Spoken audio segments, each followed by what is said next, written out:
Joanna Yeates was a bright, ambitious young woman with her whole life ahead of her. But one cold winter evening, what should have been a safe night at home turned into an unthinkable tragedy. Her name dominated headlines across the UK, but the horrifying details of her case left a nation shaken and heartbroken. What happened to Joanna in her own home? And could it have been prevented? Welcome back to Chilling Fireside Stories, where we delve into true crime cases that remind us how fragile life can be. Today we unravel the deeply unsettling story of Joanna Yeates. This case involves sensitive topics including murder and emotional trauma. Viewer discretion is strongly advised. Now grab a warm drink and let's begin. Joanna Yeates was born on April 19, 1985, to parents David and Teresa Yeates in Ampfield, Hampshire, about a 2-hour drive from London. She had a comfortable upbringing and a great relationship with her parents, especially her mom. Teresa described their bond as more than just mother and daughter. They were best friends. Her parents did everything they could to give her the best upbringing possible. Joanna attended Embley School, a prestigious selective private school, where she excelled academically. She later pursued a degree in landscape architecture at university and earned a postgraduate diploma in the same field from the University of Gloucestershire. By the end of 2008, at 23 years old, Joanna's life was going incredibly well. She loved her job at Highland Edgar Driver, a company specializing in landscape architecture and urban design. It was there that she met Greg Reardon, a 25-year-old architect. They hit it off at work, started dating, and were incredibly happy together. Joanna's parents thought Greg was a great match for their daughter. Joanna was described by everyone as a positive, happy person. Super bubbly, caring, and always getting along well with everyone. She was confident, adventurous, and truly made the most of life. Joanna and Greg's jobs relocated to Bristol, so they decided to move there together. They loved their jobs and the company they worked for, and they were excited about this new chapter in their lives. Moving in together was a big step for their relationship, and both believed they would get married one day. In October 2010, she and Greg moved into a new flat at 44 Canninge Road in an upscale area of Bristol called Clifton. Their ground floor flat had its own entrance, separate from the rest of the building. Joanna couldn't wait to decorate their new flat. Moving to a new city and living together was an incredibly exciting time for them. Shortly after relocating, Joanna received a job offer and started working at a new architectural firm. On December 17, 2010, Greg left for Sheffield to visit his family for Christmas, while Joanna planned to spend the weekend alone in their flat. After work, Joanna went out for drinks with colleagues at the Bristol Ram pub. She mentioned to them that she was not looking forward to her first weekend alone without Greg. However, she planned to keep busy with last-minute Christmas shopping and baking, as Christmas was her favorite time of year. Joanna left the pub around 8 p.m. and walked home, making a few stops along the way. Her first stop was at Waitrose, where she didn't purchase anything. Next, she called her friend Rebecca Scott to arrange a meet-up on Christmas Eve.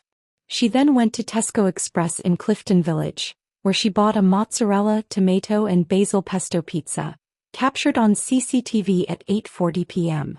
She also stopped at Bargain Booze to buy 2 bottles of cider before heading home, arriving around 9 p.m. Meanwhile, Greg was trying to contact Joanna from Sheffield, sending texts and making calls, but received no response. By 10:20 p.m. he was still unable to reach her, but didn't worry too much since Joanna was not always prompt in checking her phone. As the weekend progressed, Greg continued to try to call Joanna but heard nothing back. He returned home on Sunday, December 19th, around 8 p.m. and immediately felt something was wrong. The flat was empty, with an open bottle of cider on the kitchen counter, unemptied trash, and a neglected cat. Greg realized Joanna's bag, wallet, and keys were still in the house, and he knew something was amiss. He thought perhaps Joanna had been locked out or found another way to get into the flat. He waited until 9 p.m., their usual time to watch their favorite TV show, The Apprentice, together, but Joanna still didn't return. When he called her mobile, he heard it ringing inside the flat. Following the sound, he found her phone, confirming his worst fears. When Greg found Joanna's phone in her coat pocket, it all clicked. Something was very wrong. He began calling her friends and family, but no one had seen or heard from her. By 12:45 a.m. he contacted the police to report Joanna missing. Police arrived at the flat shortly after, and Joanna's parents, David and Teresa, drove through the night to Bristol as soon as they heard from Greg. The police started questioning Greg, other residents of the building, and neighbors. While Joanna's parents searched the flat, they found a receipt for the Tesco pizza Joanna had bought, time-stamped at 8:40 p.m. on December 17th. This meant she had made it home that night and disappeared afterward. However, there was no sign of the pizza box, wrappings, or any trace of the pizza itself in the flat, which was puzzling. A search for Joanna began immediately. Greg, her parents, and the police searched everywhere looking for any trace of her, even the pizza box. Her friends and family also set up a website and used social media platforms like Facebook and YouTube to gather any leads. On December 21st, Greg and Joanna's parents made a public appeal for her safe return at a police press conference. The following day, Greg made another plea, saying he desperately wanted her back and that she was his future. He mentioned that this Christmas was supposed to be their first together. On December 23rd, Joanna's parents did another press conference with Sky News and BBC News. Her father, David, expressed his belief that Joanna had been abducted after returning to her flat, saying she would not have left all her things behind willingly. As the investigation continued, forensics found no signs of a struggle or forced entry, suggesting Joanna knew her abductor. Greg was ruled out as a suspect. Despite the lack of answers, the search pressed on. Then on Christmas Day at around 9 a.m., a couple walking their dog on Longwood Lane about 3 miles from Joanna and Greg's flat, found a fully clothed body in the snow. Police believed it to be Joanna. By this point she had been missing for 8 days and her body was completely frozen. On December 28th, police revealed that Joanna's body showed signs of a struggle, with 43 different injuries on her body, but police didn't believe there was a sexual motive behind the murder at that time. They determined that Joanna had been murdered several days before her body was found and that she did not eat the pizza she had purchased from Tesco that night. This led police to theorize that her killer had taken the pizza, which is a chilling thought. Imagine someone committing murder and then taking a frozen pizza home for dinner. Following these findings, the investigation was officially classified as a murder investigation, titled Operation Braid. The team consisted of 80 people, including 30 detectives, and was led by Detective Chief Inspector Phil Jones, a senior officer with the Avon and Somerset Constabulary's Major Crime Investigation Unit. This became one of the largest investigations in the constabulary's history. Phil Jones mentioned that they were inundated with thousands of calls and leads, and they were exhausting every possible avenue. The team reviewed over 100 hours of CCTV footage and seized 293 tons of rubbish from the area surrounding Joanna and Greg's apartment. There was a £10,000 reward offered by Crime Stoppers and a £50,000 reward offered by The Sun, totaling £60,000 for any information leading to a conviction. On December 30th, 5 days after Joanna's body was found, police arrested a 65-year-old man named Christopher Jeffries. He was Joanna's landlord and lived in the flat directly above hers. After his arrest, police also seized his car, a silver Chrysler, which had been parked on the street in front of the property.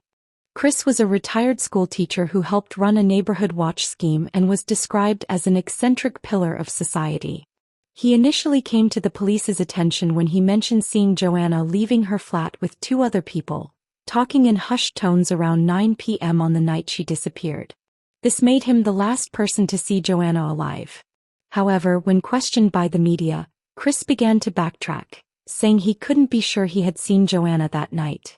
It was also discovered that Chris had helped Greg jumpstart his car just hours before Greg left for Sheffield on the day Joanna disappeared. This meant he knew Joanna would be home alone for the weekend. Despite this, there was no actual evidence to suggest Chris was involved in any way.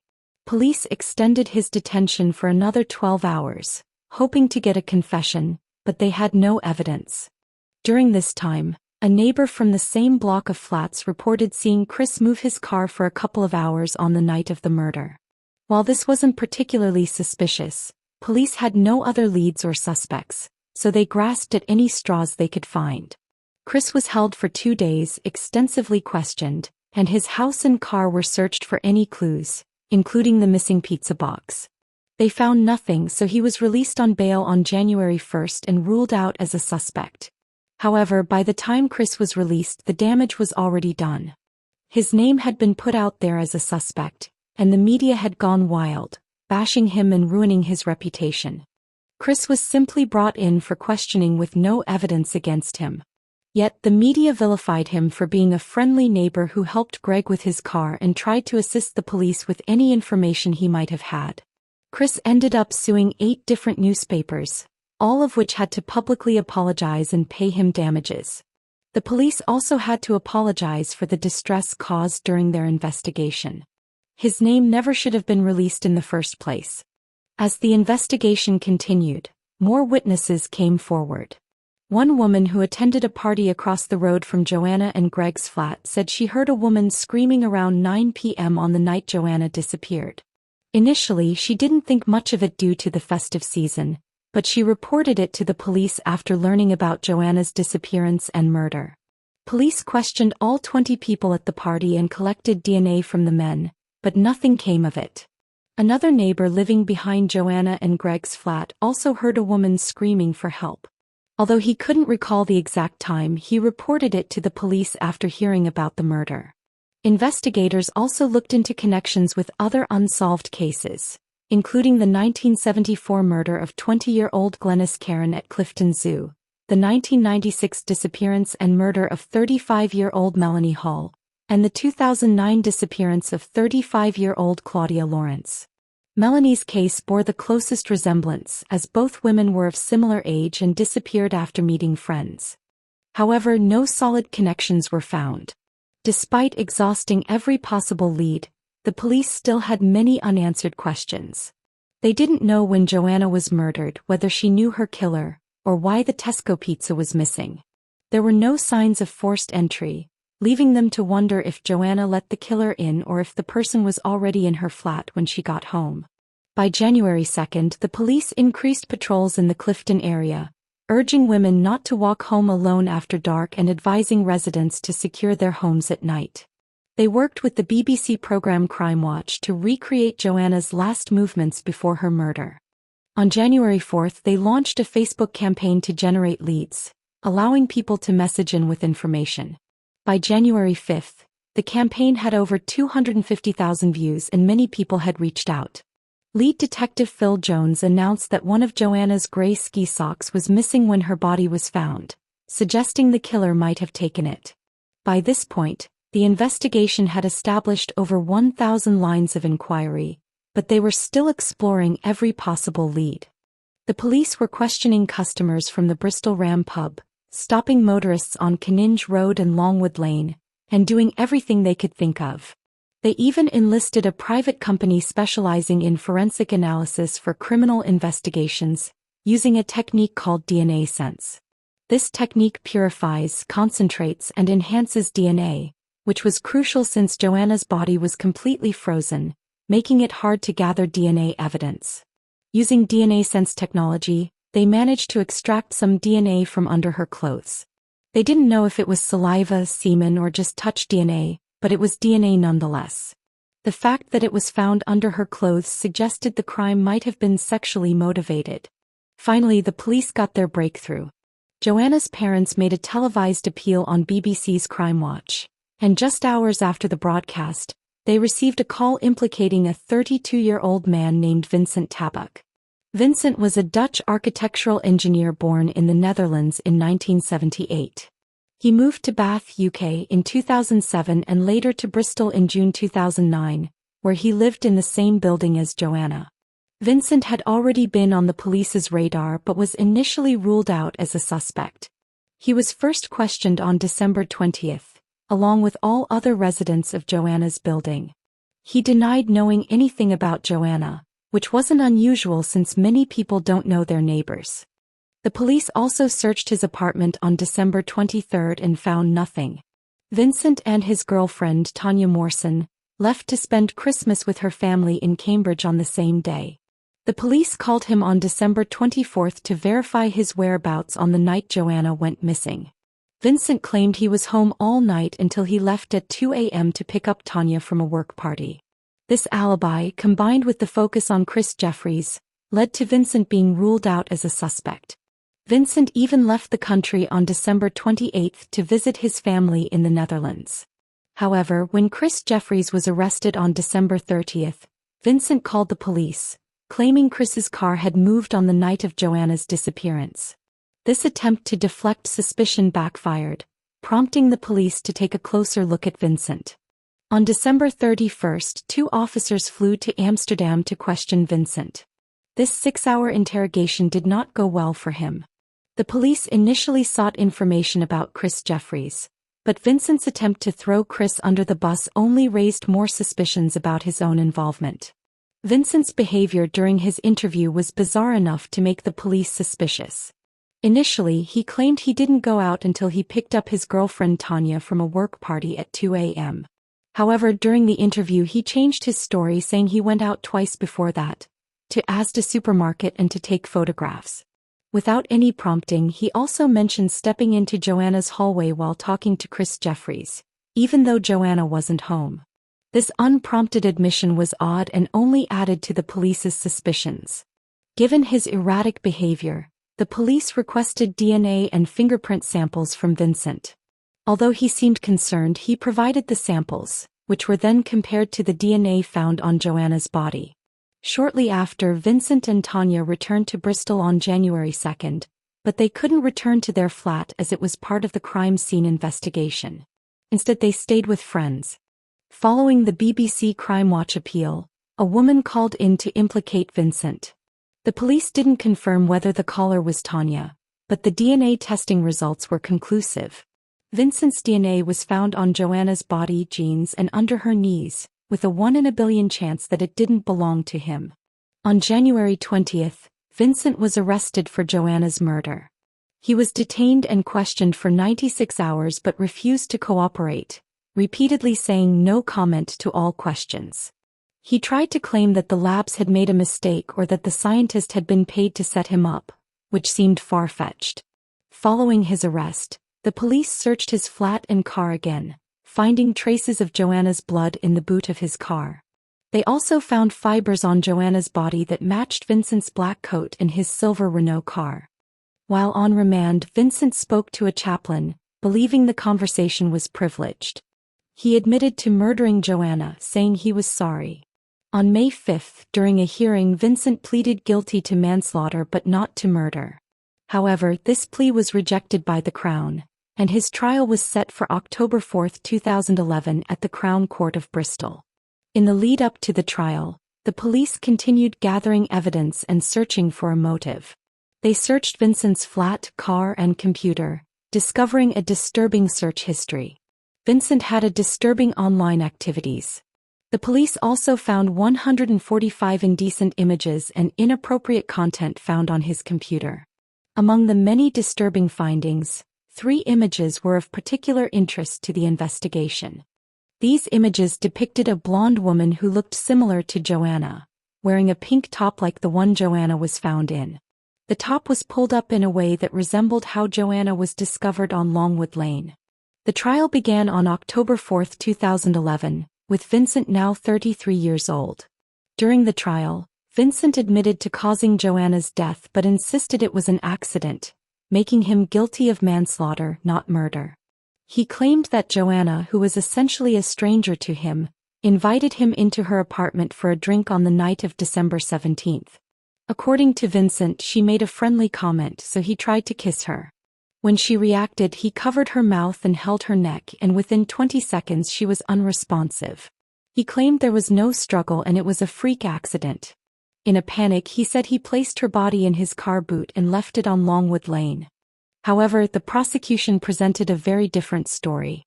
They argued that Vincent watched Joanna get home on the night of December 17.